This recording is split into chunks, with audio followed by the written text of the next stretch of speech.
We sought shelter on Earth. Humanity built us a home and defended it with Warships Part 1. The Zephyrian transport ship whispered. Hope limped through space, its hull scarred by plasma burns and its engine barely functioning. Inside the cramped vessel, 300 survivors huddled together, their blue-tinted skin pale with exhaustion and fear. They were all that remained of the Zephyrian colony on Nexus Prime after the Kralith Empire had swept through their system. Like a plague of metal and fire, Captain Veltar pressed, his webbed hand against the viewport, watching the small blue planet grow larger ahead of them. Earth, the humans' homeworld. It was their last hope, though hope felt like a luxury they could no longer afford. Captain, called out Navigator Yiska from her station, her voice trembling. We're receiving multiple signals from the planet. They've detected us, Veltar's heart sank. If the humans turned them away, there was nowhere else to go. Their ship wouldn't survive another jump, and the Kralith war fleets were only days behind them. He had heard stories about humans, violent territorial creatures who had only recently discovered faster-than-light travel. Some said they were barbaric, others whispered they were surprisingly compassionate for such a young species. Open a channel, Veltar ordered, straightening his shoulders despite his exhaustion. The main screen flickered to life, revealing a human face. The being had brown skin, kind eyes, and wore what appeared to be a blue uniform with golden insignia. When the human spoke, the universal translator made his words clear and warm. Unknown vessel, this is Admiral Sarah Chen of the Earth Defense Force. We've been monitoring your approach. Your ship appears to be damaged. Do you require assistance? Veltar blinked in surprise. Not a demand for identification or a warning to leave their space, but an offer of help. He glanced around at his people. Families with young ones, elderly scholars, engineers, and farmers who had never asked for war. They all looked to him with desperate hope in their large, dark eyes. Admiral Chen, Veltar began, his voice cracking slightly. I am Captain Veltar of the Zephyrian refugee vessel, whispered Hope. We have 300 survivors aboard. Our colony was destroyed by the Kralith Empire. We have nowhere else to go. We know we have no right to ask, but we seek sanctuary. The human's expression shifted and Veltar prepared himself for rejection. Instead, Admiral Chen's face filled with what the Zephyrian captain recognized as determination. Captain Veltar, you have every right to ask. No one should be turned away when they're fleeing genocide. We're transmitting coordinates for Earth Station Alpha. Our medical teams and engineers are already preparing to receive you. Welcome to Earth space. The bridge fell silent except for the quiet sobbing of relief from several crew members. Veltar felt his legs nearly give out beneath him. Admiral, I don't know how to thank you. We have little to offer in return. You don't need to offer anything, Chen replied firmly. You're sentient beings in distress. That's all we need to know. We'll discuss everything else after we get your people safe and your ship repaired. As the transmission ended, Veltar looked around at his crew and passengers. For the first time in months, he saw genuine smiles on their faces. Young Zephyrian children pressed against the viewports, pointing excitedly at the approaching space station that grew larger by the minute. The station was massive, clearly designed with multiple species in mind. Docking ports of various sizes accommodated different ship configurations, and Veltar could see vessels from at least a dozen different civilizations moored alongside human craft. Earth Station Alpha wasn't just a human facility, it was a galactic crossroads. Captain, Yiska called softly, I'm reading massive energy signatures throughout this system. The humans have hundreds of defensive platforms, orbital shipyards, and patrol fleets. This isn't the primitive world the Kralith intelligence reports described. Veltar nodded slowly, studying the tactical displays.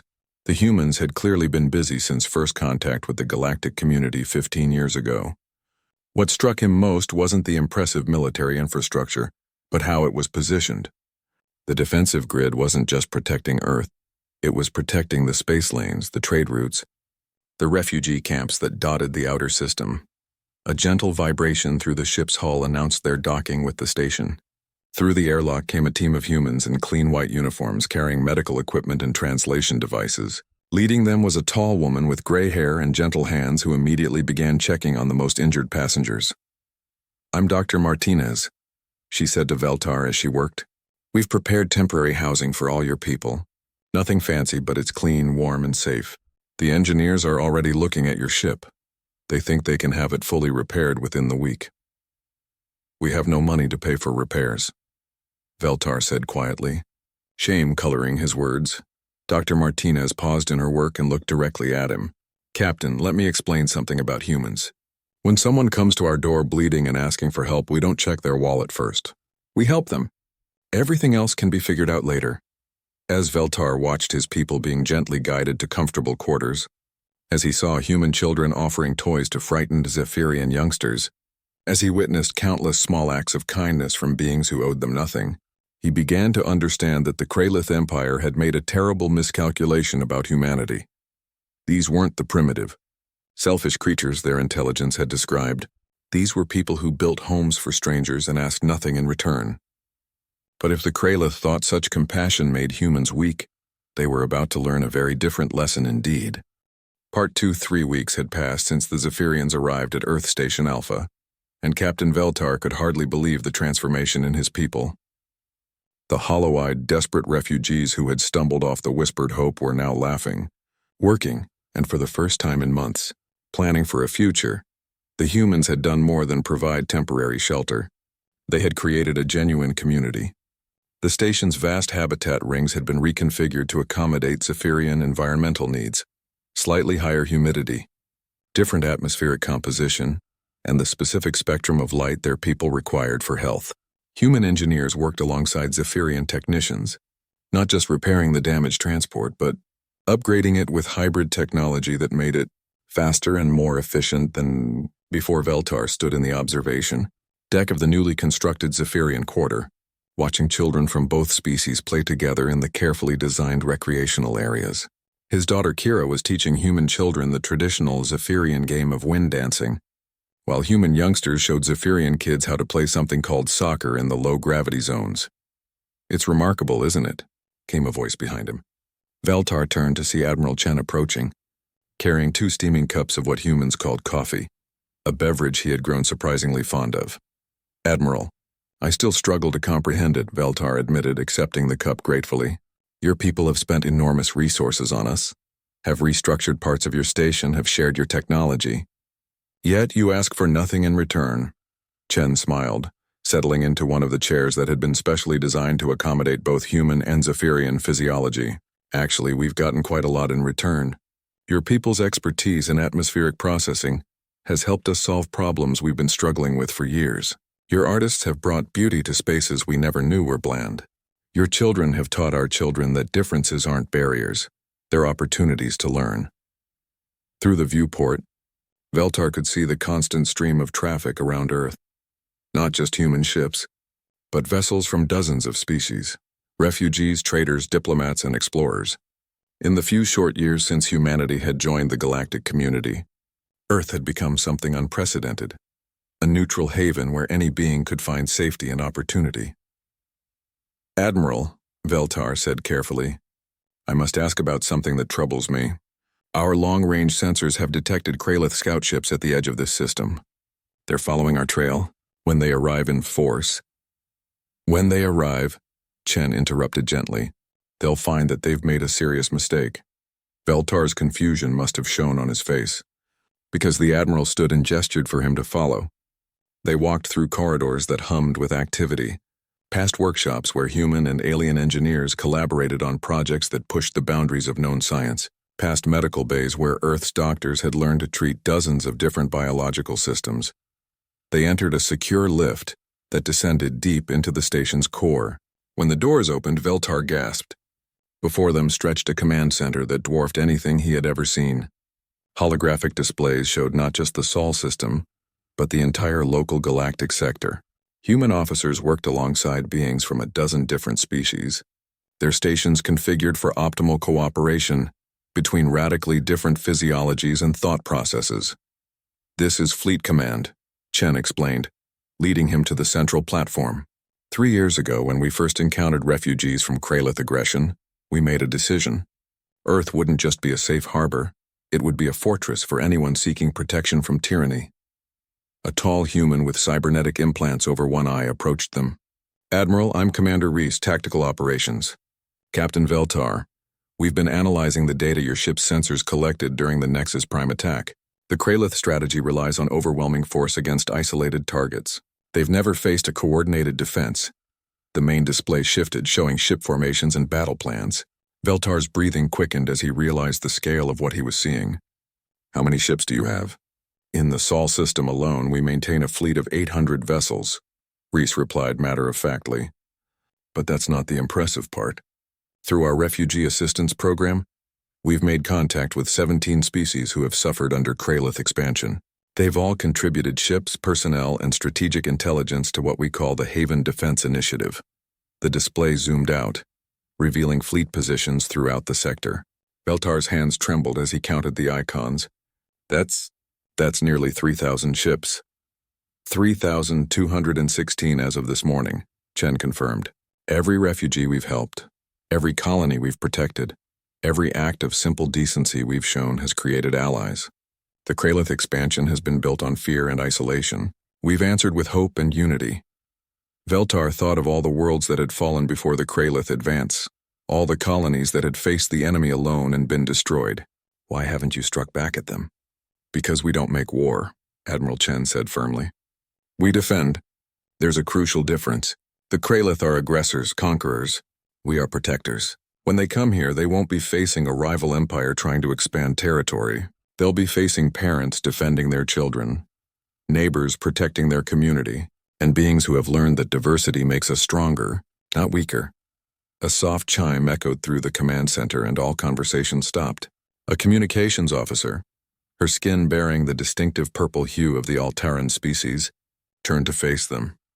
Admiral, long-range sensors are detecting a massive Kralith fleet entering the outer system. Preliminary count suggests over 400 vessels, including their flagship dreadnought. They're demanding the immediate surrender of all Zephyrian refugees and threatening to bombard the station if we refuse. The command center fell silent for a moment. Then Admiral Chen smiled, not the gentle, welcoming expression Veltar had grown accustomed to, but something colder and infinitely more dangerous. Signal all ships, she ordered, her voice carrying absolute authority. Defensive positions, launch all fighter wings, and send a message to the Kralith fleet. She paused, looking directly at Veltar. Tell them that Earth's answer is simple.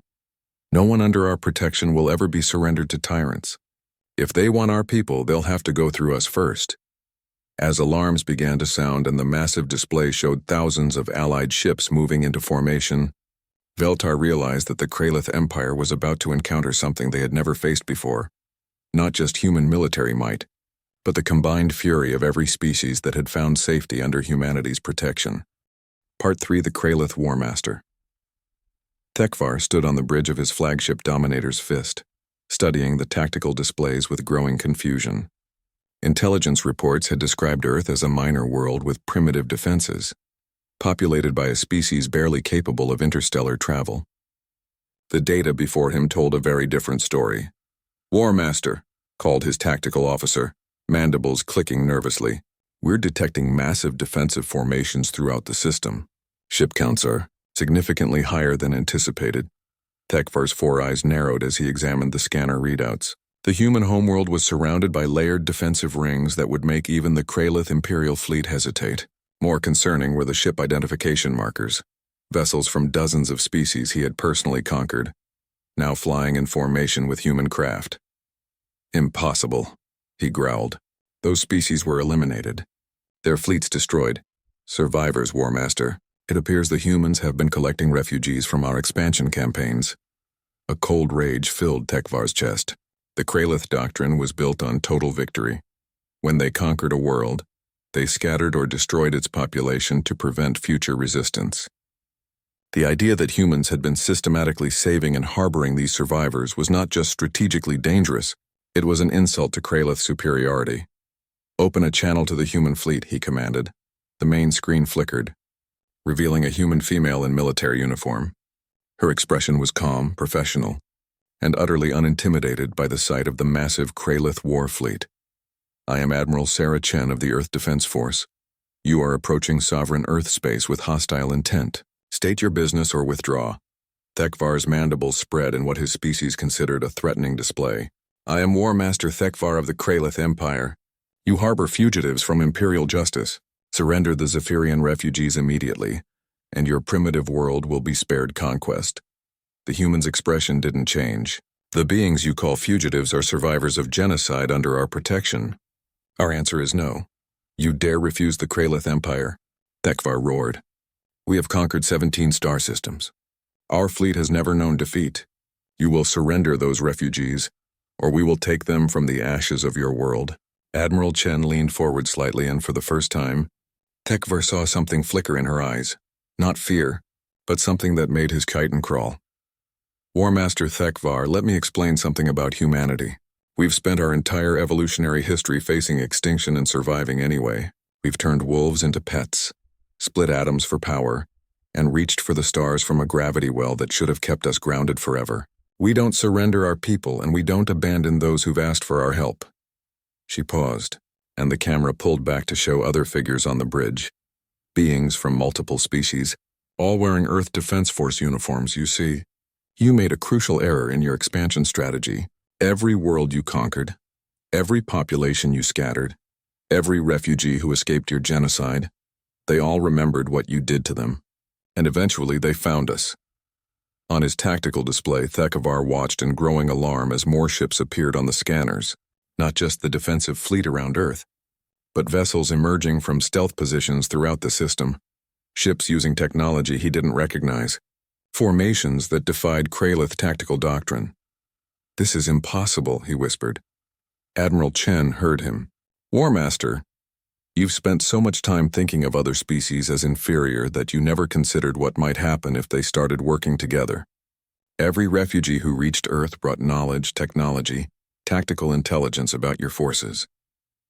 We've had 3 years to prepare for this moment. Thekvar's communications officer suddenly straightened, fear evident in his posture. War Master, we're receiving transmissions from the human fleet. They're speaking in Kralith battle tongue using our own command codes. What do you mean? Thekvar demanded. Sir, they're using the tactical frequencies we used during the conquest of Nexus Prime, the same codes we employed at the siege of Vordak, the identical encryption we used at Beta Centauri. They know our communication protocols, our ship classifications, our standard battle formations. Admiral Chen's smile was visible even through the static of the transmission. Surprised, War Master? Every survivor who reached Earth brought a piece of the puzzle. Your perfect conquests left witnesses. Your total victories had escapees, and humans are very good at listening, learning, and preparing. The tactical display updated again, and Thekvar felt his confidence crumble. The human defensive formation wasn't random. It was specifically designed to counter every tactic the Kralith had ever used. Their ship positions exploited weaknesses in Kralith vessel design that even Thekvar hadn't known existed. Someone had studied his people's military doctrine with terrifying thoroughness and devised countermeasures for everything. You have one chance, Admiral Chen continued, her voice carrying absolute authority. Turn your fleet around and leave this system. Never return. Never threaten Earth or its allies again.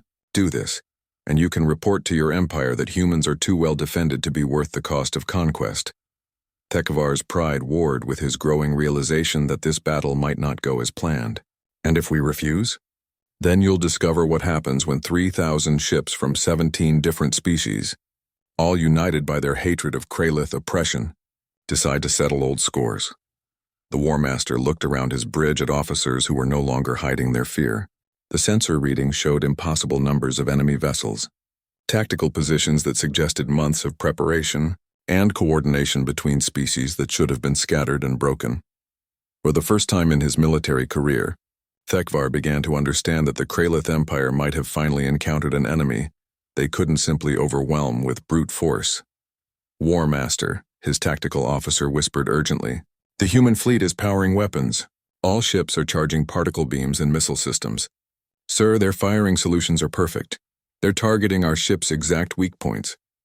Thekvar stared at the tactical display, realizing that the humans hadn't just been collecting refugees, they had been building the perfect weapon against Kralith expansion.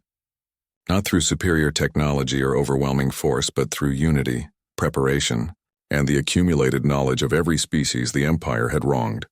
The transmission from Admiral Chen continued, and now her voice carried the weight of every world the Kralith had burned, every family they had destroyed, every hope they had crushed. Your move, War Master. Part 4 War Master Thekvar had made his choice, and it was the wrong one. All ships attack formation Beta 7, he commanded, his pride overriding his tactical sense. The humans think superior numbers will save them. Show them the power of the Kralith Empire. The massive Kralith fleet lurched forward, their dark ships bristling with weapons that had reduced dozens of worlds to ash. But Admiral Chen had been prepared for exactly this response. All ships execute defense pattern Sanctuary, she ordered calmly. Protect the civilian stations. Show them what we've learned. Captain Veltar watched from the observation deck of Earth Station Alpha as the battle began, his daughter Kira pressed against his side. Around them, refugees from every species the Kralith had terrorized stood together, no longer cowering in fear but standing tall with hope. The first wave of Kralith ships crashed against something they had never encountered before, not just human military doctrine, but a fusion of tactical knowledge from every species they had conquered. Zephyrian atmospheric fighters danced through their formations like living wind, exploiting gaps in Kralith sensor networks that only former victims would know existed. Altaran heavy cruisers used their people's knowledge of Kralith shield frequencies to punch through defenses that had seemed impenetrable. Fordak survivors guided human missile strikes to target the exact structural weaknesses they had observed during their world's destruction. "My God," whispered Dr. Martinez, standing beside Veltar as she watched her colleagues in the medical bay prepare for casualties. "They're not just fighting together, they're fighting as one." She was right. The Allied fleet moved with a precision that defied belief. Each species' ships fought according to their strengths while covering the weaknesses of their allies. Human vessels served as coordination hubs, their advanced communication systems allowing instantaneous tactical updates across the entire fleet. But it was the refugees' knowledge that turned the tide. Every Kralith formation, every attack pattern, every tactical doctrine had been studied, analyzed, and countered by those who had survived it before. The Empire's greatest strength, their consistent, overwhelming tactics, had become their weakness against enemies who knew exactly what was coming. Thekvar watched in horror as his supposedly invincible fleet began taking losses. "This is impossible. Their ships are inferior. Their weapons are weaker. War Master," his tactical officer called out. "They're not trying to match our firepower. They're using precision strikes against our command systems, targeting our communication arrays, disrupting our formation integrity." On the tactical display, Thekvar could see his fleet's coordination dissolving. Human fighters were somehow jamming Kralith command frequencies with perfect accuracy, while Allied ships targeted the exact systems that would cause maximum disruption with minimum effort. It was as if the enemy had complete technical specifications for every Kralith vessel, which Veltar realized as he watched. They did. Every refugee ship that had escaped Kralith attacks had carried scanner data, technical readouts, and first-hand knowledge of Imperial military technology. The humans had spent 3 years turning that information into the most comprehensive tactical database in galactic history. "Admiral," called Commander Reese from the Fleet Command Center, "Kralith flagship is breaking formation. They're attempting to use pattern Gamma 5 to regroup." "Understood," Admiral Chen replied calmly. "Signal the Nexus Prime survivors. They've seen this maneuver before." Veltar felt a surge of fierce pride as he watched ships crewed by his fellow Zephyrians move into position.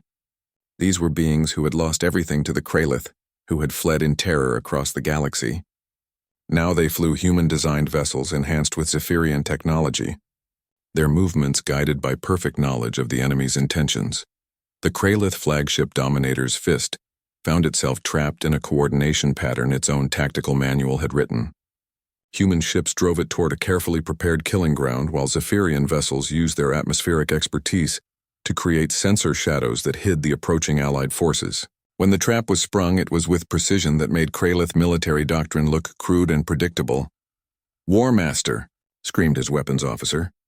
"Hull breach on decks 7 through 12. They're targeting our life support systems."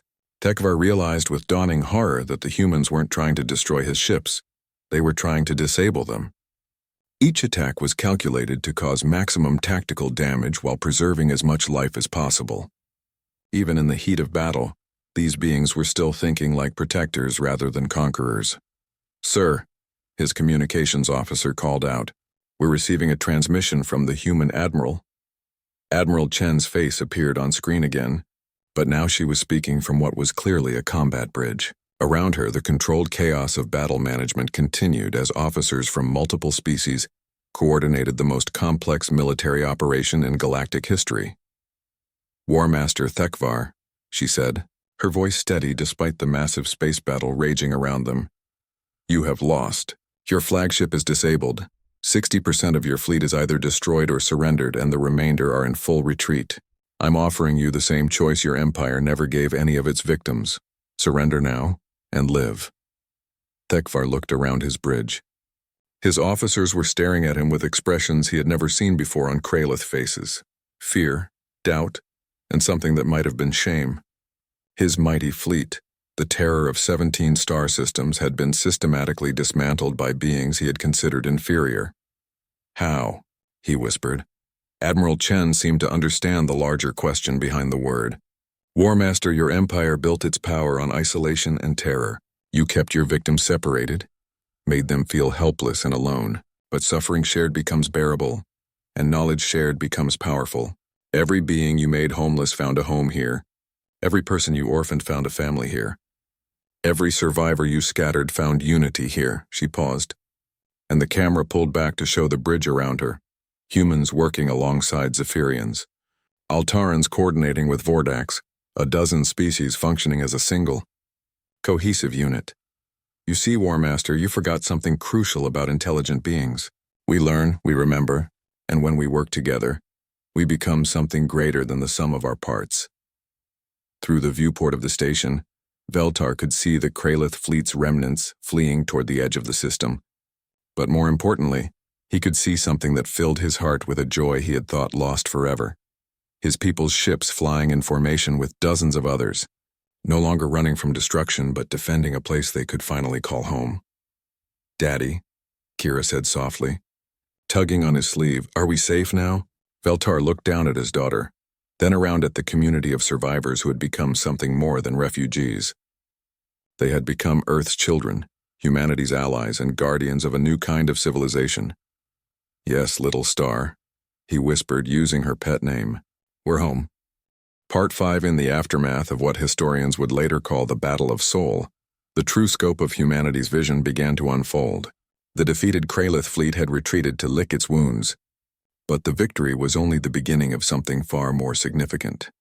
Captain Veltar stood in the newly expanded council chambers of Earth Station Alpha, watching representatives from 43 different species take their seats around a circular table, designed to accommodate every possible form of sentient life. What had begun as a refugee crisis had evolved into the largest interspecies alliance in galactic history. "The Haven Accords," Admiral Chen announced, placing a thick document on the table's central podium, "represent more than a military alliance. They're a promise that no species will ever again face extinction alone." Veltar marveled at how the humans had turned what should have been their greatest weakness into their greatest strength. Where other species saw the massive resource drain of housing millions of refugees, humans saw opportunity. Where others saw the complexity of managing dozens of different cultures as an impossible burden, humans saw the chance to learn and grow. Ambassador Kethra of the Altaran Republic raised one of her 4 arms. "Admiral Chen, while we all appreciate Earth's generosity, the practical challenges are enormous. Housing, feeding, and integrating so many different species across multiple worlds will require resources beyond anything previously attempted." Dr. Martinez, now serving as Director of Interspecies Integration, stood to respond. "Ambassador, you're absolutely right about the challenges. That's why we're not just offering temporary shelter anymore.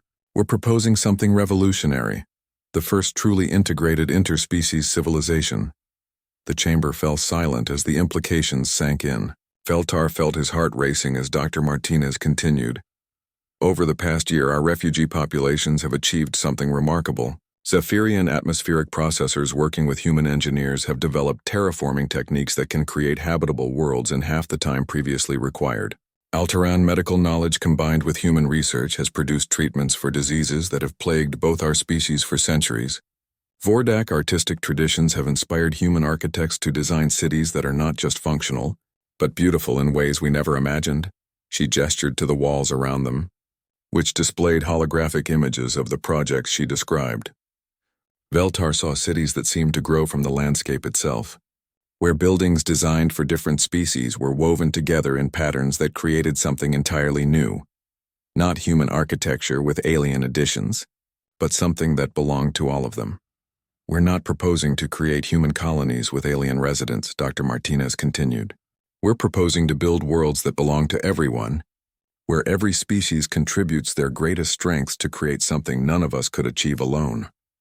Commander Yiska, Veltar's former navigator who now served as the Zephyrian liaison to Earth Fleet Command, activated a holographic display showing star charts. The Kralith expansion left dozens of worlds depopulated but still habitable. With the new terraforming techniques, we could transform these damaged systems into thriving multi-species colonies within a decade. The representative from the Corvin Trade Federation leaned forward, his crystalline features reflecting the chamber's lights. The economic implications are staggering.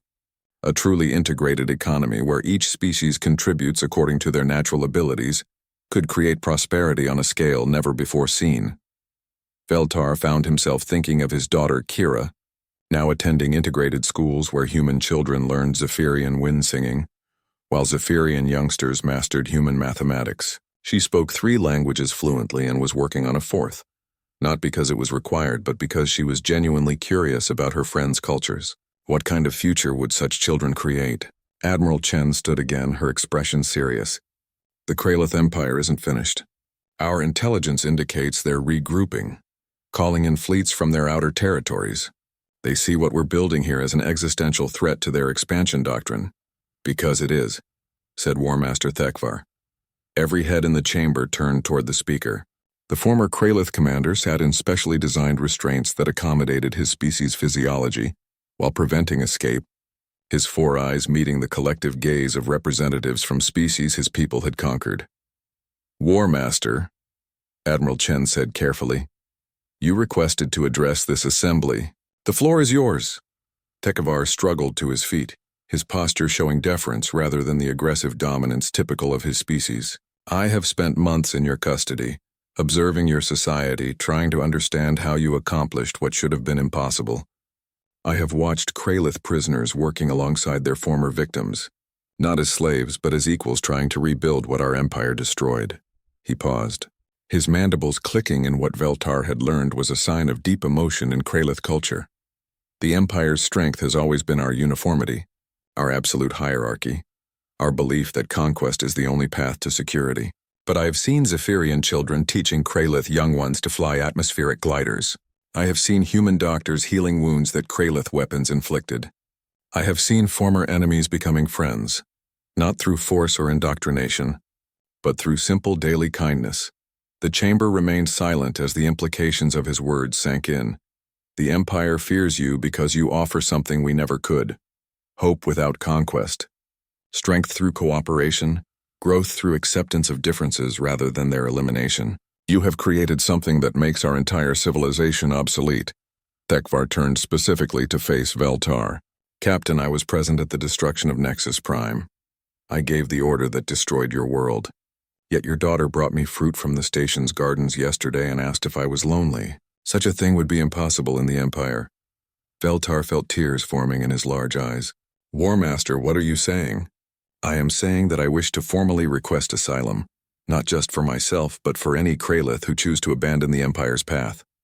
We have been soldiers and conquerors for so long that we forgot we could be anything else. But perhaps here we might remember how to be people. The chamber erupted in surprised murmurs. Admiral Chen raised her hand for quiet. War Master, you understand that such a request would fundamentally change the nature of this conflict? You would no longer be prisoners of war, but refugees seeking sanctuary. Yes, Thekvar replied firmly. And perhaps, given time, we might become something more. Contributors to this new civilization you are building, if you will have us. Veltar looked around the chamber at representatives from species who had every reason to hate the Kralith, and saw something that still amazed him about humanity's influence, the willingness to consider redemption even for their enemies. Dr. Martinez spoke into the silence. That, War Master, is exactly the kind of thinking that will make the Haven Accords work. Not just protection for the innocent, but hope for the guilty to become better. As the assembly moved to formal discussions of integration protocols and defense strategies, Veltar realized they weren't just building a military alliance or even a confederation of worlds. They were creating a new form of civilization based on humanity's simple but revolutionary principle that everyone deserved a chance to find a home and contribute their gifts to something larger than themselves. The Kralith Empire had created strength through fear and uniformity. Humanity was creating something far more powerful, strength through hope and diversity. Part 6. 2 years after the Battle of Sol, the first Haven worlds were ready for colonization. Captain Veltar stood on the observation deck of the colony ship New Horizons, watching the planet sanctuary grow larger through the viewport. Below them, a world that had been devastated by Kralith bombardment 20 years ago was now green again, its atmosphere restored by the combined efforts of dozens of species working together. "Daddy, look." Kira pressed her face against the transparent aluminum, pointing at the surface. "Are those the floating gardens Zethra designed?" Veltar smiled at his daughter's excitement. At 12 years old, she had grown up in the integrated community of Earth Station Alpha, speaking 5 languages and considering beings from a dozen different species to be family. Zethra was a Corvin engineer who had become one of Kira's closest friends despite the century-age difference between them. Yes, little star. The Corvin crystal growth techniques combined with Zephyrian atmospheric knowledge. No one could have built something like that alone. The floating gardens were indeed magnificent, massive biodomes that drifted through Sanctuary's upper atmosphere, connected by streamlined transit tubes that followed the planet's wind patterns. Each dome contained a different environment, allowing multiple species to live in their preferred conditions, while remaining part of a single, connected community. Dr. Martinez's voice came over the ship's communication system. "All passengers prepare for final approach to Sanctuary. Our new home awaits." Home. The word still felt miraculous to Veltar. Not a refugee camp, not a temporary shelter, but a genuine home that belonged to all of them. The New Horizons itself represented the pinnacle of integrated technology. Its hull was grown using Corvin crystal techniques. Its engines used Zephyrian atmospheric manipulation principles. Its life support systems were based on Altaran biological research, and its navigation computers ran on human quantum processing technology. Most remarkably, its crew of 800 beings from 37 different species worked together with an efficiency that had amazed even the human designers. "Captain Veltar to the bridge. Please," came the announcement. Veltar made his way through corridors designed to accommodate every form of locomotion from humanoid walking to Corvin crystal sliding to Gasheran tentacle movement. The bridge itself was a marvel of inclusive design, workstations that could be instantly reconfigured for different physiologies, atmospheric controls that maintained perfect environmental conditions for multiple species simultaneously, and communication systems that could handle 17 different forms of language. Captain Sarah Kim, the human commander of the New Horizons, greeted him with the traditional Zephyrian gesture of respect. "Captain Veltar, we're receiving final landing clearance from the surface. As the senior representative of the original refugee population, would you like to make the announcement to the colonists?" Veltar felt his chest tighten with emotion. 3 years ago, he had been a desperate refugee fleeing the destruction of his world. Now he was helping to establish humanity's first integrated colony, a place where his people would not just find shelter, but help build something unprecedented in galactic history. He activated the ship-wide communication system. "All passengers, this is Captain Veltar. In a few minutes we will land on Sanctuary, the first world of the Haven Alliance. This is not just a new colony, it is a new beginning for all our species. We go to the surface not as refugees, not as guests, but as founders of a civilization that honors every form of life." The response was immediate. Cheers in a dozen different languages, expressions of joy that transcended species barriers. The sound of hope made manifest as the New Horizons settled onto the landing pad, itself a work of art that incorporated architectural elements from every member species. Veltar looked through the viewport at the welcoming committee. Admiral Chen was there, of course, along with Dr. Martinez and representatives from Earth. But what made his heart soar was seeing former War Master Tekvar standing beside them, wearing the simple brown robes of a Haven construction coordinator. The Kralith integration had been perhaps the most challenging aspect of the Haven project. Decades of conditioning had made Thekvar's people nearly incapable of cooperation rather than domination. But human persistence, combined with the patient forgiveness of former victims, had created something miraculous. Nearly 2,000 Kralith had defected from the Empire, bringing with them military intelligence that had helped protect 36 worlds from Imperial expansion. The airlock opened, and Veltar stepped onto sanctuary soil for the first time. The air was sweet with the scent of Terran flowers that had been genetically modified to thrive in Zephyrian atmospheric conditions. In the distance, he could see construction sites where integrated architectural teams were building the first permanent structures, not separate quarters for each species, but unified communities designed from the ground up for diversity. "Welcome home, Captain," Admiral Chen said, extending her hand in the human gesture of greeting. "Thank you, Admiral. Not just for the welcome, but for making this possible." Chen smiled, but her expression grew serious. "Veltar, I need to brief you on the current situation. The Kralith Empire has not been idle. Our intelligence indicates they're planning a massive offensive against the Haven worlds. They see our success as an existential threat to their expansion doctrine." Thekvar stepped forward, his posture showing the deference he had learned during his integration process. "Captain Veltar, the Empire is mobilizing fleets from 12 sectors. They intend to destroy not just the military installations, but the civilian populations that make integration possible. They believe that if they can eliminate the proof that different species can live together peacefully, they can return to their conquest model." Veltar felt a chill despite the warm afternoon air. "How long do we have?" 6 months, perhaps 8, Admiral Chen replied. "But we're not the same alliance that faced them at Sol. We now have 47 member species, 230 worlds, and the most advanced integrated technology in the galaxy. More importantly, we have something the Empire has never understood: people who are fighting not for conquest or domination, but to protect their homes and families." Dr. Martinez joined their conversation, her tablet displaying construction schedules and population statistics. "Every world we establish makes us stronger. Every successful integration proves that our model works.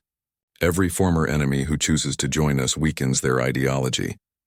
As if summoned by their conversation, Kira came running across the landing field, her Zephyrian agility allowing her to practically dance through the air. Behind her came a mixed group of children from 6 species, all chattering excitedly about exploring their new world.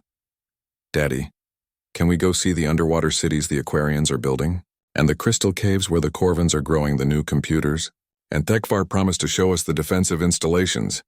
Veltar looked at his daughter and her friends, the first generation to grow up in an integrated society, beings who saw differences not as barriers but as opportunities for friendship and learning. These children would inherit the civilization they were building, and they would make it even better than their parents could imagine. "Soon, little star. First we need to make sure this world is safe for all of us." Admiral Chen knelt down to Kira's level, her expression gentle but determined. "Don't worry, sweetheart. We've learned a lot about keeping our home safe, and we have the best teachers in the galaxy. Everyone who ever survived something terrible and chose to help others instead of seeking revenge." As the sun set over Sanctuary, painting the sky in colors that no single species could have fully appreciated, Veltar realized that the Haven Alliance had accomplished something that would have seemed impossible just 3 years ago. They had turned humanity's greatest weakness, their compulsive need to help others, into the foundation of a civilization that could face any threat. The Kralith Empire was coming with all its might and fury, but they would find that hope defended is far stronger than fear imposed. Part 7. The Kralith Imperial Armada arrived at the edge of the sanctuary system like a storm of metal and malice. 8,000 warships, drawn from every corner of their empire, representing the largest military force ever assembled in galactic history. Emperor Vexthul himself had come to oversee what he declared would be the final elimination of the human contamination. But the force that rose to meet them was unlike anything the galaxy had ever seen. Captain Veltar stood on the bridge of the integrated dreadnought Unified Hope, watching as the massive Haven defense fleet moved into position. Ships that had been individually built by different species had been replaced by vessels that were designed from conception as integrated works. Zephyrian wind dynamics shaped hulls grown with Corvin crystal techniques, powered by human fusion. cores and armed with weapons that combined the best innovations from 47 different civilizations. "Sir," reported Commander Yiska from her position at the tactical station, "final fleet count is 11,400 vessels. Every Haven world has contributed ships and crews." Veltar nodded, but his attention was focused on something more important than numbers. Through the tactical display, he could see the incredible diversity of the defending fleet. Human commanders worked alongside former Kralith officers who had chosen integration over empire. Zephyrian pilots flew in formation with Alteran heavy cruiser captains. Corvin engineers coordinated with Gasheran technicians to maintain weapon systems that no single species could have created alone.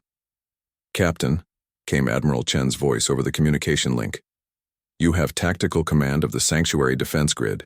Your people know these weapons better than anyone. You helped design them." It was true. Veltar's expertise in atmospheric dynamics had been crucial in developing the new shield systems that surrounded each Haven world. But more than that, his experience as a refugee had taught him something invaluable: how to turn desperation into determination. "All ships," Veltar announced over the fleet communication system. "This is Captain Veltar of the Unified Hope. 3 years ago, many of us were refugees fleeing Kralith genocide. Today we stand together as the defenders of something precious. A civilization that proves different species can live in peace." He paused, looking around the bridge at beings from 6 different species working in perfect harmony. "The Empire comes here expecting to find the same scattered, isolated populations they have always conquered. Instead, they will face something they have never encountered: unity born from diversity, strength born from acceptance, courage born from having something worth protecting." On the tactical display, the Kralith fleet was arranging itself in the classic Imperial battle formation. Massive dreadnoughts in the center, surrounded by layers of support vessels designed to overwhelm enemy positions through sheer firepower. It was a formation that had conquered 17 star systems and destroyed countless worlds. But Veltar and his fellow commanders had studied every battle the Kralith had ever fought. More than that, they had designed their entire defense strategy around the Empire's greatest weakness: their inability to adapt when their enemies refused to follow expected patterns. "Execute defense pattern unity," Veltar ordered. The Haven fleet scattered in what appeared to be complete chaos. Ships moved in seemingly random directions, breaking formation, abandoning defensive positions. To Kralith tactical sensors, it would look like panic. A refugee fleet with no combat experience falling apart at the first sign of Imperial might. Emperor Vextol's harsh laughter echoed across Kralith communication channels. "As expected, these mongrel fleets have no discipline, no coordination. All ships, advance. We end this contamination today." But as the Imperial fleet moved forward, confident in their overwhelming superiority, the true nature of the Haven strategy became clear. What had appeared to be random retreat was actually the most sophisticated defensive maneuver ever attempted. 11,000 ships moving in precise coordination to create a 3-dimensional maze around the approaching enemy. "Now," Veltar whispered, the space around the Kralith fleet suddenly filled with defensive platforms that had been hidden in the shadow of Sanctuary's moons. Not traditional weapons, but atmospheric manipulation devices that created pockets of dense gas clouds throughout the combat zone. Zephyrian wind control technology on a scale that turned space itself into a labyrinth. Kralith ships found their sensors useless, their targeting systems confused by atmospheric distortions that shouldn't have been possible in vacuum.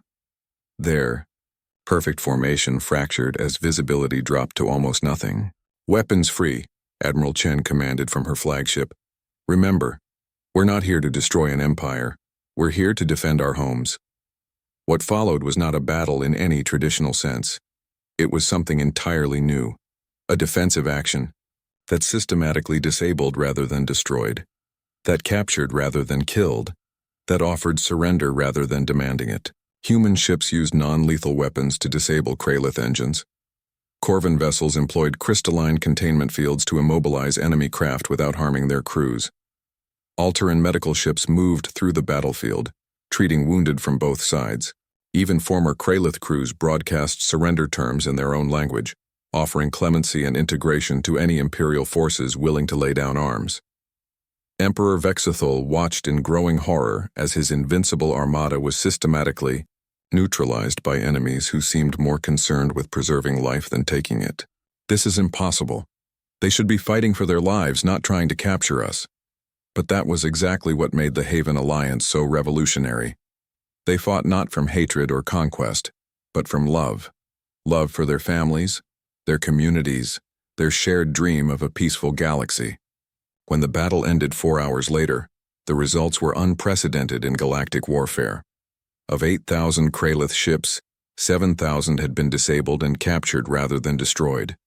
Casualty figures showed something that shocked military analysts across the galaxy. More Kralith lives had been saved by Haven medical intervention than lost to weapons fire.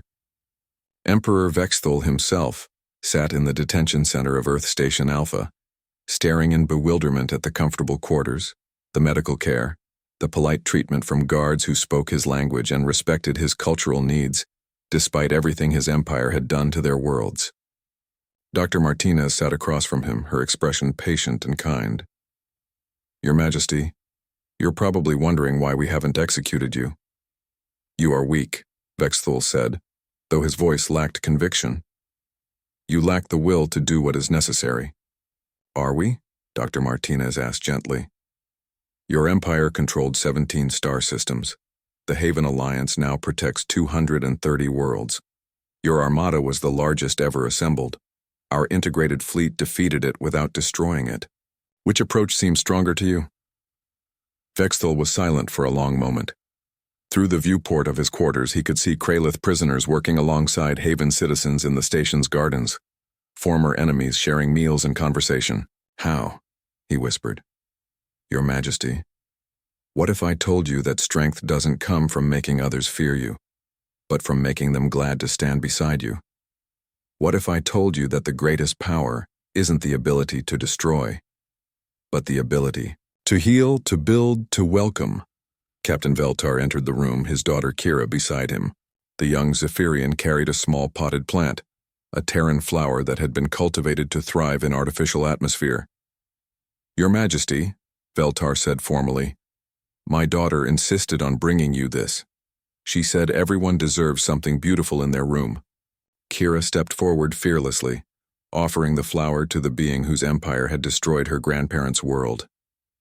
"It's called a sunflower," she said in carefully practiced Kralith.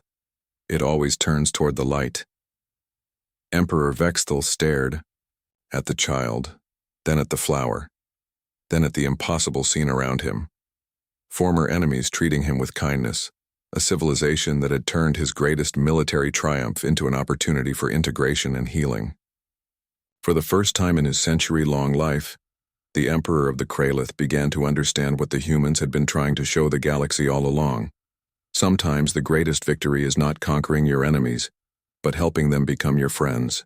Outside the viewport, Haven ships moved through space carrying not the spoils of war but refugees, Kralith citizens who had chosen integration over empire, adding their knowledge and culture to a civilization that grew stronger with every new voice added to its chorus.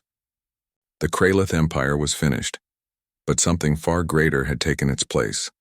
A galaxy where difference was celebrated, where refugees became citizens, where former enemies became family, and where the human dream of universal dignity had become the foundation of a new age. In the end, humanity's greatest weapon had not been their warships or their technology. It had been their simple, revolutionary belief that everyone deserved a home, and their willingness to defend that principle against any force that threatened it. The galaxy would never be the same.